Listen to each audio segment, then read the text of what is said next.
नमस्कार दोस्तों, आप देख रहे हैं अलोन 05 में आपका स्वागत है।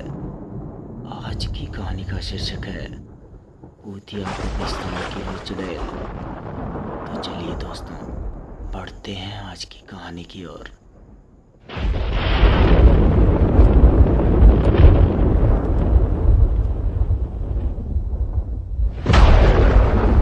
ऋषि रात के 10 बजे अपनी बाइक पर बैठकर अपनी ड्यूटी खत्म होने का इंतजार कर रहा था। ऋषि एक फूड डिलीवरी बॉय था जिसकी ड्यूटी रात के 11 बजे खत्म होती थी।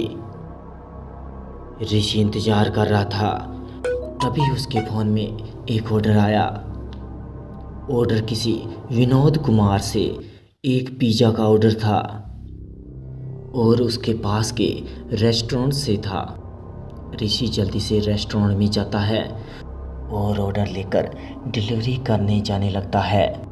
ऑर्डर की डिलीवरी रेस्टोरेंट की लोकेशन से 5 किलोमीटर की दूरी पर थी। ऋषि 80 की स्पीड से बाइक चलाता हुआ जल्दी से ऑर्डर की लोकेशन पर पहुंच जाता है। वह लोकेशन एक कब्रिस्तान का था। लोकेशन पर पहुंचकर ऋषि अपने आप से कहता है, यार गलत लोकेशन। लोग ऑर्डर तो कर देते हैं पर लोकेशन गलत डाल देते हैं। यही सब बोलते हुए ऋषि ऑर्डर के लिए नीचे दिए गए नंबर पर कॉल करता है। 1-2 रिंग में कॉल रिसीव हो जाती है। कॉल रिसीव होते ही ऋषि बोलता है, हेलो सर, मैं ऋषि आपका पिज़्ज़ा का ऑर्डर लेके आया हूँ। सर आप मुझे अपना सही एड्रेस बता दीजिए। वो सर जीपीएस मुझे लगता है गलत लोकेशन ले आया है। ऋषि की बात सुनकर दूसरी ओर से वो आदमी बोलता है, आप अभी कहाँ हैं? ऋषि उस आदमी की बात सुनकर जवाब देता है, मैं अभी कब्रिस्तान के गेट के आगे खड़ा हूँ सर। जीपीएस मुझे यहाँ ले आया है। ऋषि की बात सुनकर वो आदमी बोलता है, तुम सही जगह आए हो। तुम कब्रिस्तान का गेट खोलकर अंदर आ जाओ, मैं अंदर ही हूँ। यह सुनकर ऋषि को बड़ा ही अजीब लगता है, पर वो सोचता है क्या पता ये आदमी कब्रिस्तान का चौकीदार हो, इसलिए तो इतनी रात को कब्रिस्तान के अंदर है। ऋषि ठीक है सर बोलकर फ़ोन रखता है। ऋषि यही सोच रहा था कि वो अंदर जाए या नहीं। अपने आप से बोलता है, नहीं यार, ऑर्डर कैंसिल नहीं कर सकता। ऑर्डर कैंसिल किया तो फालतू की पेंशन लग जाएगी। जितना आज का काम करा है सब देना पड़ जाएगा। ऋषि ना चाहते हुए भी उस कब्रिस्तान के अंदर जाने लगता है। ऋषि कब्रिस्तान के अंदर आ तो गया था, पर उसे ना जाने क्यों डर लग रहा था। कब्रिस्तान के अंदर आकर देखता है तो उसे वहाँ कोई नहीं दिखता। ऋषि को जब अंदर कोई नहीं दिखता है तो वो बोलता है, अरे यार यह चौकीदार का कमरा कहाँ है? ऋषि यह पूछने के लिए उस आदमी को फ़ोन करने लगता है।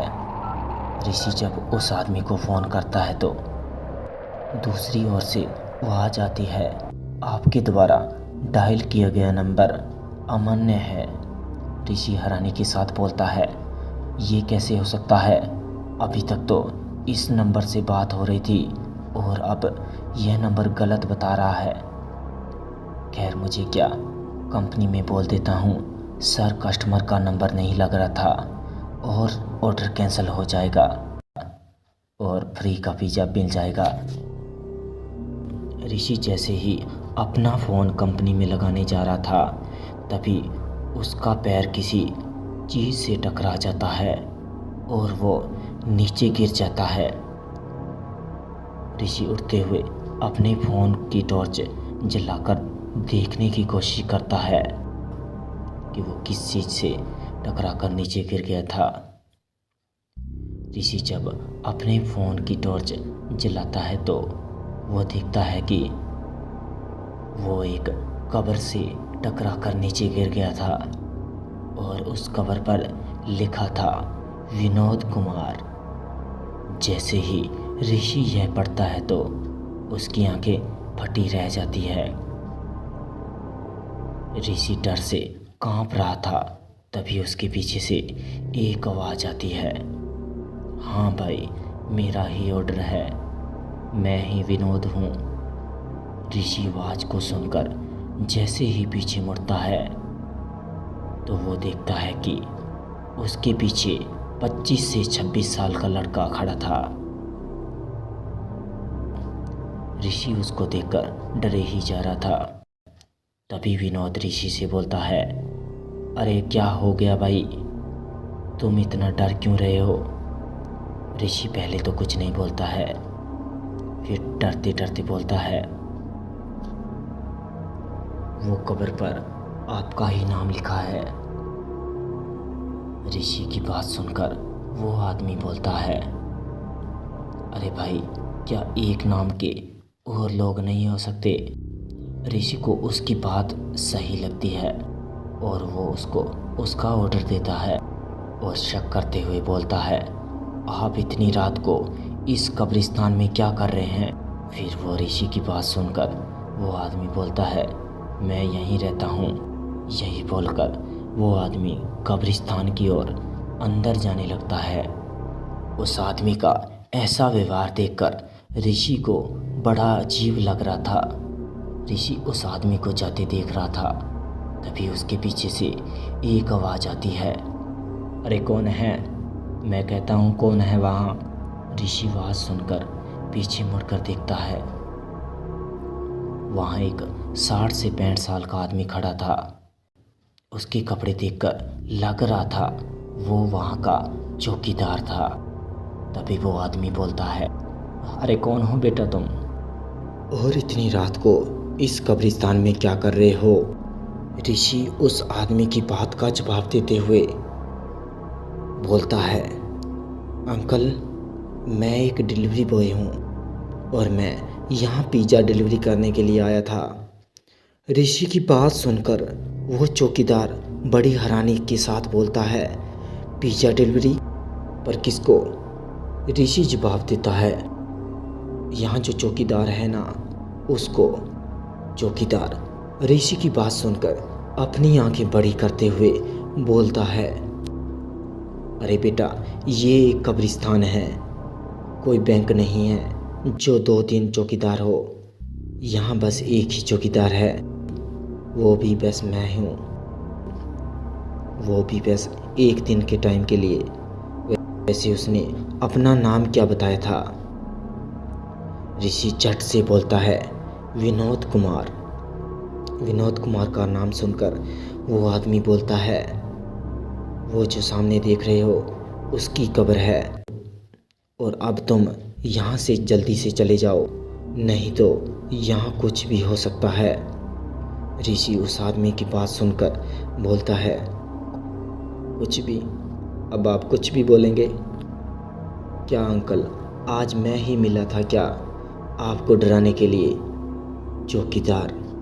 चौकीदार बड़ी गंभीर आवाज़ में बोलता है, क्या तुमने ये नहीं सोचा कि वो आदमी इतनी रात को इस कब्रिस्तान में क्या कर रहा है? ऋषि चौकीदार को अपने हाथ से इशारा करते हुए बोलता है, अंकल, वो उस ओर चला गया था, अब पता नहीं कहाँ चला गया। यही बोलकर ऋषि जैसे ही चौकीदार की ओर देखता है तो चौकीदार वहाँ था ही नहीं। ऋषि डरते हुए बोलता है, अरे ये अंकल कहाँ चले गए? अभी तो यहीं खड़े थे। ऋषि सब समझते हुए देर नहीं करता और कब्रिस्तान के बाहर की ओर भागने लगता है। ऋषि जैसे ही कब्रिस्तान के गेट के पास पहुंचता है तो वो देखता है कि कब्रिस्तान के गेट के बाहर ताला लगा हुआ था।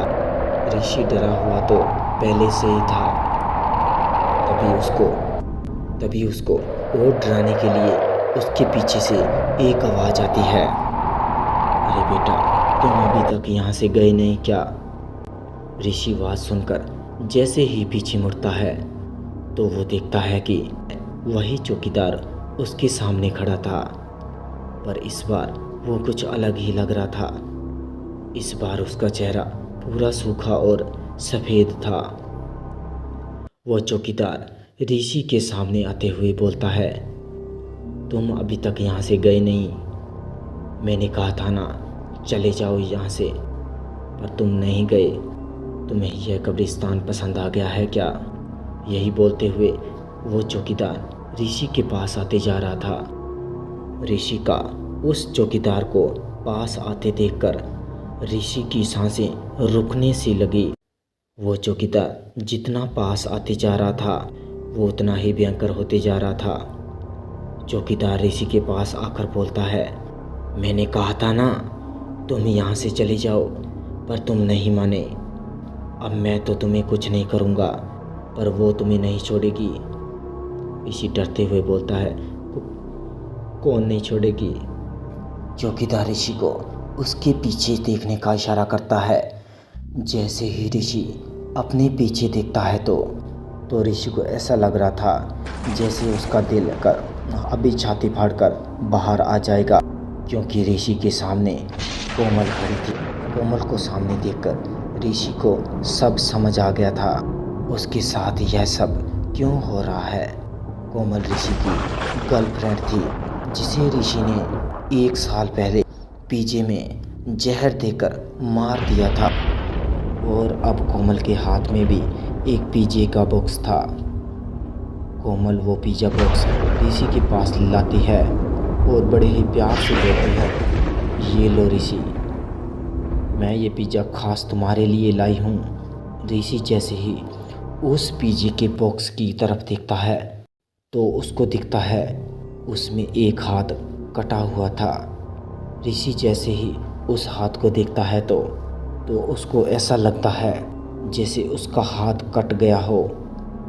जैसे ही ऋषि अपने हाथ की ओर देखता है तो वो देखता है जो हाथ उस बॉक्स में था वो और किसी का नहीं बल्कि उसी का हाथ था। ऋषि अपना हाथ देखकर दर्द से तड़पने लगता है। तभी कोमल अपनी डरावनी मुस्कान के साथ बोलती है, इसे खाओ ऋषि। ऋषि रोते हुए बोलता है, मुझे माफ़ कर दो कोमल, मुझसे गलती हो गई है। कोमल अपनी गंभीर आवाज़ में बोलती है, मैंने कहा ना, इसे खाओ ऋषि, मतलब इसे खाओ। जैसे ही उस बॉक्स को पकड़ने के लिए ऋषि अपना हाथ आगे करता है तो वो देखता है उसका दूसरा हाथ भी कटा हुआ था। ऋषि डर और दर्द से तड़फे जा रहा था और कोमल मुस्कुराते हुए ऋषि का दिल देखते ही देखते निकाल लेती है। ऋषि ने अपने हाथों से कोमल को जहर दिया था तो उसने सबसे पहले ऋषि के हाथ काटे और फिर उसने कोमल के दिल के साथ खेला था। कोमल ने उसका दिल ही निकाल लिया। तो आज के लिए बस इतना ही दोस्तों। अगर आपको यह कहानी पसंद आई तो हमारे चैनल को सब्सक्राइब करें और बेल आइकन को भी दबा दें। तो मिलते हैं ऐसी ही रोमांचिक भरी कहानी में।